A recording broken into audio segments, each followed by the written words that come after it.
In the next 8 minutes, I'll show you why $250,000 per Bitcoin isn't a dream, but a mathematical inevitability. But first, some shocking statistics. Bitcoin at $113,000. Wall Street's $250,000 prediction. The truth they won't tell you.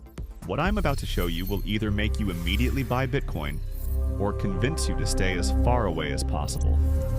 Because right now, at $113,000 per coin, Bitcoin is at one of the most critical moments in its entire history. Wall Street's biggest names are predicting it could hit $250,000 by 2030. That's a 121% gain. But here's what they're not telling you, and why the next 90 days could determine whether Bitcoin becomes the greatest investment opportunity of our lifetime or the biggest bubble in financial history.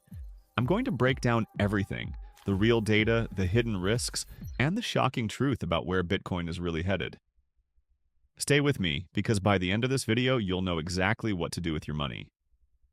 Let's start with where we are right now. Bitcoin just hit $113,000, and it's been absolutely demolishing every other investment this year. While the S&P 500 gained a respectable 23% and gold managed just 8%, Bitcoin exploded by 125%. But here's the thing that's got everyone talking. We're in September, and September has historically been Bitcoin's worst month. Over the past 11 years, Bitcoin has ended September in the red 73% of the time, with an average decline of 6.56%. Yet this September, Bitcoin is up. This isn't just unusual, it's unprecedented. And it's got the smartest money on Wall Street asking one simple question: what's different this time? To understand where we're going, we need to look at where we've been. In 2010, a programmer named Laszlo Hanyecz bought 2 pizzas for 10,000 Bitcoins.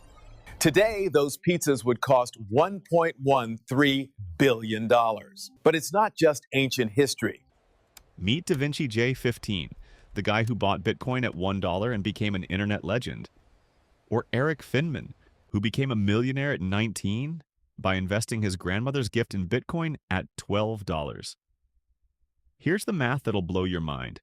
If you invested $1,000 in Bitcoin just 5 years ago in 2020, you'd have $1,689 today. Go back 10 years to 2015, that same $1,000 would be worth nearly $500,000. But here's what nobody talks about. For every success story, there are thousands who bought high and sold low, who got scared during crashes, who couldn't handle the volatility. The question is, which group are you going to be in? So what's driving this insane bull run? 3 massive forces that have never aligned like this before. First, institutional adoption. We're not talking about tech bros in their basements anymore. BlackRock, the world's largest asset manager, now has a Bitcoin ETF with over $30 billion in assets. MicroStrategy has accumulated 279,420 Bitcoins worth over $31 billion. When trillion-dollar institutions are betting this big, you pay attention. Second, the regulatory environment. The US just approved spot Bitcoin ETFs, making it easier than ever for regular Americans to invest. 1 in 5 American adults now owns crypto. That's 50 million people. Third, the supply shock. Bitcoin's design caps the total supply at 21 million coins. We've already mined over 19.5 million. With institutions gobbling up supply faster than new coins are created, basic economics says the price has to go up. But there's a fourth factor that might be the most important. The elephant in the room. The US dollar is in trouble. Since 2020, the Federal Reserve has printed $6 trillion out of thin air. The national debt just hit $33.7 trillion. Your dollar has lost 35% of its purchasing power since 2000. Meanwhile, Bitcoin is capped at 21 million coins. Ever. No government can print more. No politician can inflate it away. While dollars become worth less every year, Bitcoin becomes more scarce. This is why tech billionaires like Elon Musk and Jack Dorsey call Bitcoin digital gold. It's why countries like El Salvador made it legal tender. It's why even your grandmother is starting to ask about crypto. But here's where it gets controversial. Because for all the bullish news, there are some serious warning signs that could send Bitcoin crashing. Let's be real, Bitcoin isn't a guaranteed win. The volatility is insane. We've seen 90% crashes before. In 2018, Bitcoin fell from $20,000 to $3,200. In 2022, it dropped from $69,000 to $15,500. If you can't stomach losing 50% of your investment overnight, Bitcoin isn't for you. Then there's the regulatory risk. While the US has approved ETFs, China banned Bitcoin entirely. The EU is considering major restrictions. One bad regulatory decision could send prices tumbling.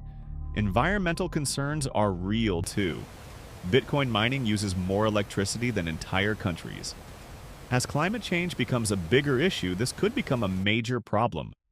And let's talk about the elephant in the room, market manipulation. Whales holding millions of coins can move the market with a single trade. The same institutions buying Bitcoin today could dump it tomorrow. So with all these risks, why are the smartest money managers on Wall Street still buying? Here's what the experts are saying. Tom Lee from Fundstrat, the guy who correctly predicted Bitcoin's rise to $100,000, now says $250,000 by 2025. That's less than 16 months away. Kathy Wood from ARK Invest is even more bullish, $1 million by 2030. Sounds crazy? She also predicted Bitcoin would hit $100,000 when it was trading at $250. But here's my take. Don't invest more than you can afford to lose. Bitcoin could go to zero or it could go to 1 million. Nobody knows for sure. What I do know is this. We're living through the biggest monetary experiment in human history. Central banks are printing money at unprecedented rates. Traditional stores of value like bonds are paying negative real returns after inflation.